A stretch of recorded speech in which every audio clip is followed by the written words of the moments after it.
All right, welcome to the Collector Car Podcast. Before we get to our interview today, I'm trying to mix it up here a little bit, give you some fun and entertaining facts.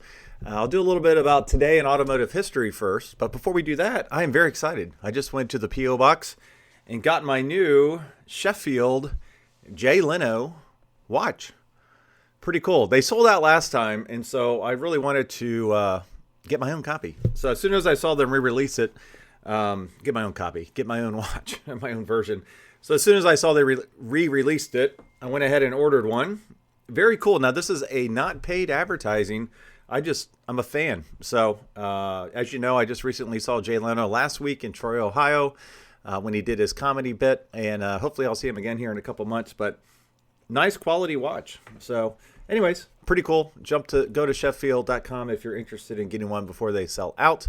Now in 1908, there was a New York to Paris race. The famously grueling New York to Paris auto race began in Times Square. 6 teams representing 4 nations, USA, France, Italy, and Germany, started the journey, which went through Alaska and Siberia. Wow. On February 12th of 1962, we had the Macon bus boycott, targeting the city's bus system to end segregation in the South and increase the employment of African Americans as drivers and mechanics. And then in 1984, General Motors announced the end of light-duty diesel engine production, citing strict emission guidelines and issues with noise and heavy exhaust. Now, a couple other things that were kind of interesting, not on February the 12th, but around the state. On February the 10th in 1942, automotive manufacturing plants, including Lincoln and Mercury, officially shifted to war production, halting civilian car manufacturing. And sadly, in 1899, on February the 11th, George Morgan became the first English motorist to die in a car crash, way back in 1899. All right, first we're going to have a word from our sponsors, and then we'll get on to the interview. Every garage is a mirror of the mind that builds it. The garage becomes a quiet dialogue between who you are and what you craft. A garage is where work becomes meditation and solace, where mechanical truth becomes mental clarity.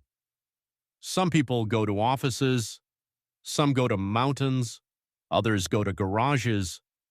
At Metron Garage, we build for people who do all three. Give us a call to get started. If you own a collector car, you already know it deserves more than a standard insurance policy. NCM Insurance specializes in agreed value coverage designed specifically for classic collector and enthusiast vehicles. From weekend drivers to serious collectors, they understand how these cars are used, stored, and protected. To learn more about protecting your collector car the right way, visit ncminsurance.com. Coverage built for the cars you care about. Imagine a journey so rare it only happened once. That's the spirit behind Once. Exclusive, one-time only adventures that will never be repeated. Our next experience, American Muscle Legends, takes you trackside with the most iconic cars in history, complemented by luxury accommodations and behind-the-scenes access you simply can't buy. Spots are limited. When it's gone, it's gone. You can learn more at discoveronce.com/muscle. All right. Hey, it's Greg Stanley. I'm actually, really excited about my guest today because I've seen his name floating around the collector car world for, it seems like a very long time. So Alex Manos, how you doing, buddy? Doing great, Greg. Thanks for having me on.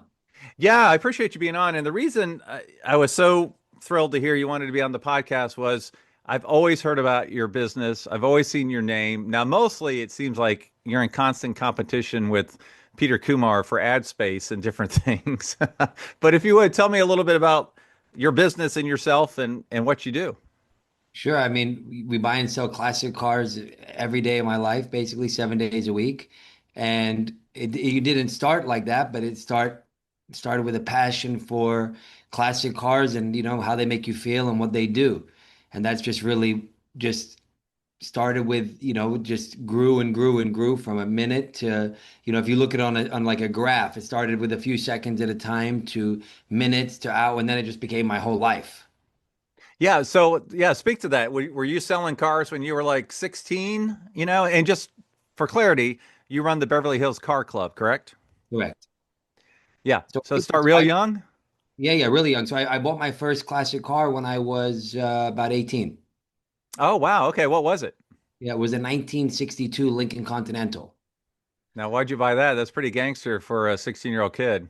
Yeah, it was I was 18, but Oh, but 18. Yeah. but it was just so cool. It had it had all the electric windows. It was a sedan, but it's had so many electric features. The vent windows are electric. It came with air conditioning. It was just like the pinnacle of the American dream of classic cars.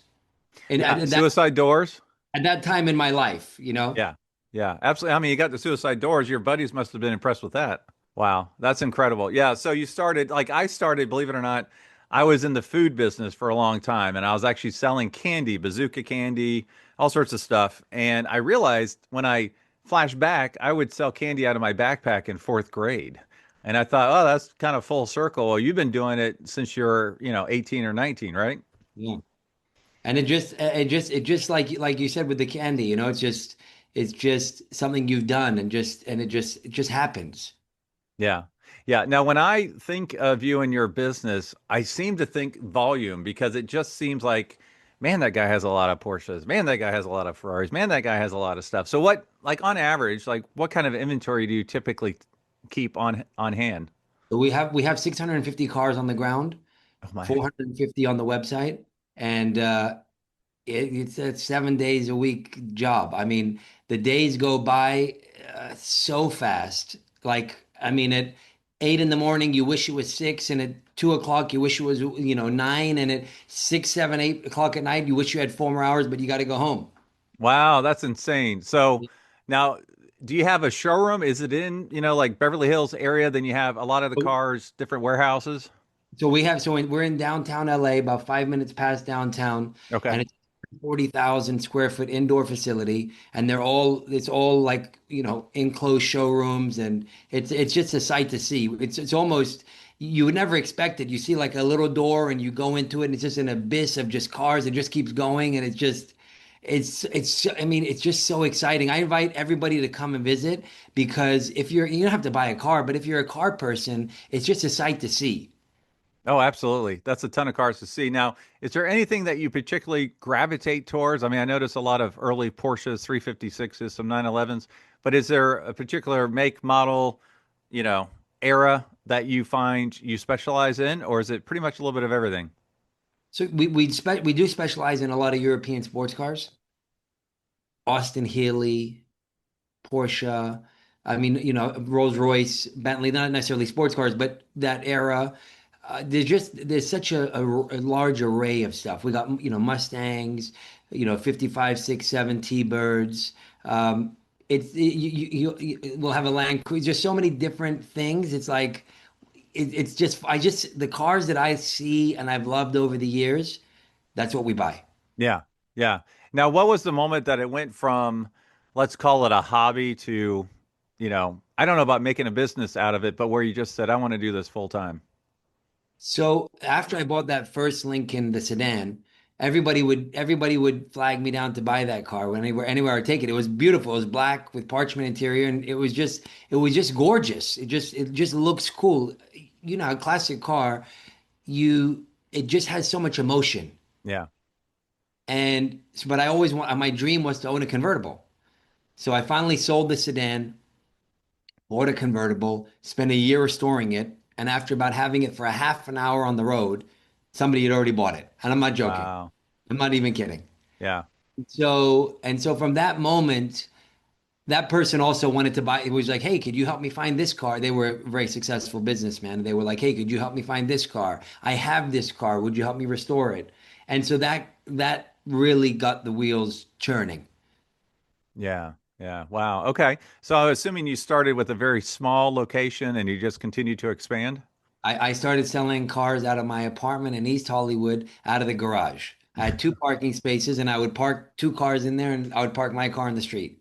Wow. Okay. Now, how does it work? I mean, I know I see your ads in Hemmings and a lot of different places where it's like, hey, I'm looking for Ferraris, I'm looking for Aston Martins, I'm looking for Gull Wings. Is it just a matter of they call you and you make them an offer? How does it work? Do you do any consignments? Is it you buy everything? Like, tell me how I it mean, I, works. I mean, I try and buy as much as cars as we can that come up. I try and not turn down opportunities, so someone could call me and we're on a plane that day to go see them, or we could make a deal over the phone depending on what it is, or they could be local and we go over to their house.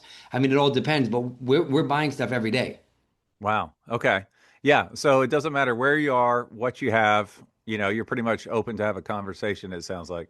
I'm like a an emergency doctor, 24/7. You call me. I'll take That's the a call. great way to put it. An emergency doctor for all your car needs. Exactly. No, that's great. So tell me, I know my listeners, they really like to hear kind of those treasure hunt kind of stories. Can you share some type of story? It could have been recent, it could have been 20 years ago around, you know what, we found this X, I'm not saying it has to be a gull wing. Like I found a K code Mustang fastback, downtown Fernandina Beach during Amelia Island Car Week under a tarp, and the whole car world was there, and I was able to find it. It wasn't for sale, and I bought it within the next year. Is there any stories like that you could share where it was either a barn find or you stumbled across something that turned out to be a real diamond in the rough? Yes, there's many. Is there a car in particular you would like to hear about? I don't know. Maybe your favorite. Um, okay. In 2012, this is a great story. This is a very good story. So in 2012, my sales manager got an email about there was someone saying, "Hey, there's a Gull Wing for sale in Pasadena, which is not too far from us." But it wasn't the seller. It was just a person saying we're interested in selling it. That there's one in that area, and just letting you know, I think it's there, blah blah blah. No big deal. Time goes by. 6 months goes by. The gentleman who had this going emails the dealership, okay, randomly, and my sales manager deletes the email Oh no. because he's like, because you know how, I mean, you look in your emails every day. There's so Yeah. much stuff in there Yeah. that's it's just so much spoof mail. Yeah. And so my other salesman was looking in the deleted messages because he thought he deleted something on accident. And this was in the main inbox, and he found this message of the guy selling the Gold Wing. So he called, and the salesman at the time was a friend of mine from high school. Right. He called him and he said, "Yeah, hi, do you have this Gold Wing?" And he said, "Yeah, I do." And he was shocked. He called me right away. I called the seller and I said, "Can I come over?" He said, "Yes." So I went over and met him, and the car was there. And they had had the car, I think it's since 1965. It was 2000, Wow. just sitting in the garage. It's been there from 1965 to 2012. And so I went over there, looked at the car. I wanted to buy it. They weren't sure they wanted to sell it yet. So after some time of negotiating with them, I was finally able to buy the car. And it was just one of those moments. There's a Rudge wheel, 1955. Go, I mean, it's those moments you just don't believe exist, but they do because they happen. Right. Yeah. Now, what were the colors on it? Blue, it's like a baby blue Wow. with tartan interior. Oh, wow. Great Yeah, color combo. yeah. Wow, that's incredible. Well, I have one similar to that, but unfortunately, it didn't end up nice and positive like yours. I had heard about an unrestored 65 GT350 in Cincinnati. That's where I am right now. And I'd heard about it, and I told my friend, and he's like, "I know where that car is." And he's known I've been a car guy forever. I'm like, "Why didn't you tell me about this?" And it was a friend of his mother's. They'd lost touch. I did the whole, white pages search, and I found the name, I found the phone number, left some messages, never heard anything, had the address, drove by the place, never got the nerve up to knock on the door. And literally like 2 weeks later, like the guy's name showed up in Hemmings online, an announcement about a single car auction.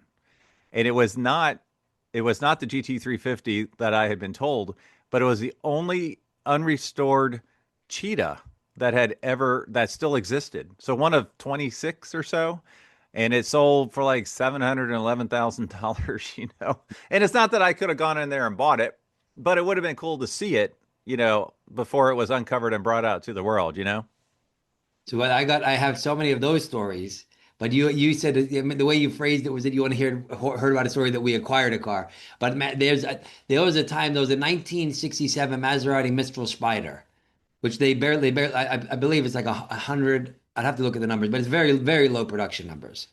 And I was talking with the seller. Well, I was talking with the nephew of the seller for like 6 years. And then he's like, "Oh, we're finally ready to sell it. We're gonna have you sell it. We want you to buy the car. We've been talking for so long now. It's been 6 years, might have even been longer." And I mean, it was like we were dating. We're talking this much, that much. And then out of nowhere, he just said, "Oh, I'm so sorry. We sold it yesterday." I mean, after a 6 year relationship, it happens. Yes, I had a lot of that happen in 2025, so it was a painful year. Yeah, for sure. Well, I have to ask because I'm a Mustang Shelby guy. Have you uncovered any really cool Mustangs or Shelbys in the time that you've been doing this? Yes. In fact, today someone that I've been speaking to for a while has a '68 Mustang Fastback S code. Oh, 390 car. Okay. Yep. New That's pretty transmission. rare for 68, you know? Yeah, yeah, Yeah. Wow, okay. Well, that's cool. Hopefully we'll see that. yeah, exactly. So, if someone were to call you now, do you buy the cars outright and then you don't do like restorations, right? I would assume that you do a lot of mechanical work to make sure they're running, driving, and fix some things. How extensive do you get into the cars before you sell them? I guess it depends on the car. Hmm. So I bought a Maserati 3500 Vignale Spider, and that car was in pieces, and then we spent like 5, 6 years restoring it. Okay. So it just depends on the car. We don't restore every car, and some cars we buy and sell as is. Some cars we do a lot of work to them. Some cars we don't. It all depends on the car, the circumstances, and kind of where the market is at the time. Now, one thing I usually find fascinating with folks like yourself that live and breathe cool cars every day, and you have an inventory of cool cars. I want to know what's in your garage because sometimes it's nothing, because you're able to get your passion for cars out through your day job. But do you have anything cool in the garage that you can share? Sure. I still have that going. I never sold that car. Oh, nice. So that car is my personal car it's not for sale. And then I have a 1960 Porsche 356B Super 90 Cabriolet. Okay. But it's the only black one in the entire world that's a VIP escort car ever made. There's made plenty of police cars and escort cars over the world that were white. They have the sirens and everything. This is the only one in the whole world that's black. Wow. The police, or like the FBI in Germany, when the 356 SC came out, they took this car back to the factory.